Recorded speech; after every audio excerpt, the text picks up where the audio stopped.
Ladies and gentlemen, family and friends, scholars and dignitaries, welcome to another episode. Welcome to my world.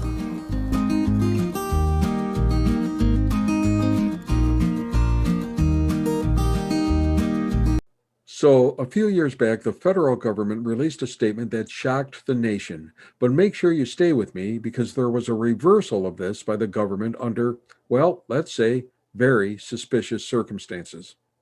Alcohol is a powerful drug with properties that can make it toxic and addictive. That's been proven, and that's been commonly accepted by both science and the vast majority of people. Each day, alcohol kills 350 Americans and leaves thousands homeless or in jails or hospitals or in psychiatric institutions. And the total cost in terms of the crime, domestic violence, accidents, healthcare costs, and inhuman pain and suffering can never be fully calculated. According to the National Survey on Drug Use and Health, we know that about 10% of youth drink alcohol and about 55% of adults drink. And among these drinkers, about 70 million people are either heavy drinkers or even binge drinkers. So, a few years back, the federal government actually released a report concerning these findings, and this is where it starts to get interesting. A report was released, co sponsored by the U.S. Department of Health and Human Services, stating that, quote, the consumption of alcohol is not recommended. The report acknowledged all of the problems that alcohol causes to individuals, families, and society, and the horrendous costs, both economic and the cost in human pain and suffering. The report said that, quote, we do not recommend the consumption of alcoholic beverages. It said that alcoholic beverages supply calories but little or no nutrients, that drinking has no net health benefit, that drinking is linked with many health problems, is the cause of many accidents, and can lead to addiction. The report highlighted an association between alcohol intake and cancers and other medical problems. It also stated that while some studies may suggest that moderate drinking is linked to lower risk for heart attacks, drinking is also linked to higher risk for high blood pressure and stroke. The report concluded that given these horrific problems and costs in human morbidity and mortality, the consumption of alcohol is not recommended. The federal government recommendation suggested that the best course of action is prevention. By not drinking, you are not placing yourself in the position of suffering any problems from alcohol consumption in the first place. So, this was the report that came out. The report was based upon years of scientific study. You know what they say, follow the science. And it drew to a rational and reasonable conclusion given the years of evidence that had been studied. Simply don't drink. So now the catch.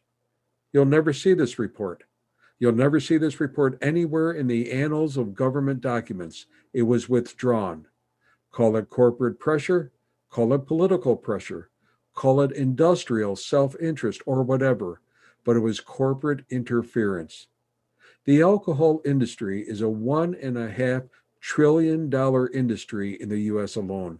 It is a large and powerful industry with a tremendous lobbying influence in Washington, and the alcohol industry was not going to stand by and watch their profit margin dwindle because of some federal report, even though it was based on the health, safety, and welfare of the nation.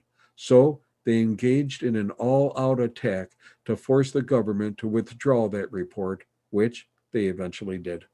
It's unfortunate, but even bureaucracies are inherently part of the political system, and as such are exposed and vulnerable and manipulated to political whims. So the federal government agreed to compromise because that's what politics does.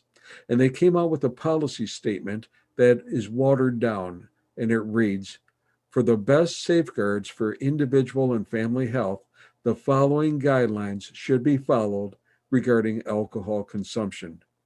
Alcohol should be consumed in moderation. If adults do elect to drink alcoholic beverages, they should consume them in moderate amounts, that is, in insignificant amounts. For most people, moderate drinking causes few, if any, problems. Moderate drinking, though, is specifically defined.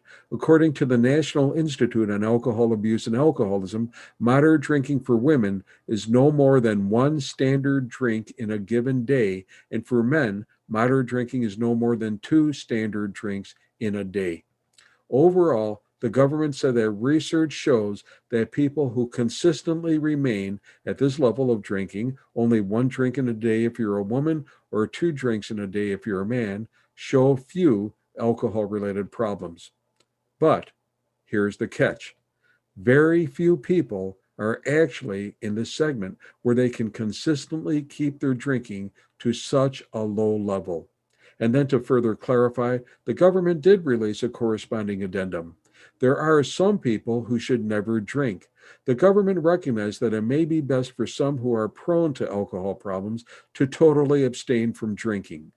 Women who are pregnant or trying to conceive, people who have a family history of alcoholism, including children of alcoholics, individuals who plan to drive or engage in activities that require attention or special skills, such as operating machinery, using firearms, boating, or swimming.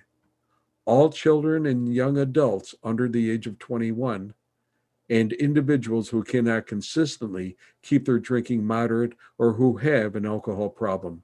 These special populations may have risk factors for developing alcoholism and alcohol problems. So, an alcohol problem is serious. America has struggled with alcoholism since our founding, and the fact is, virtually every other country has as well. The World Health Organization has declared it a global tragedy. Abstinence is the best policy, and even the federal government acknowledges this, although, for obvious reasons, it may be behind closed doors. But if one chooses to drink and can consistently follow the low drinking guidelines, there is a low probability for developing alcohol problems. Of course, if there is an alcohol problem, one should always seek professional assistance. Contact a local treatment agency or call the National Alcohol and Substance Abuse Information Center for more information. And meanwhile, remember that well over a third of adults don't drink at all. They found that it's better to be safe than sorry. Hey, be safe, be well, and God bless.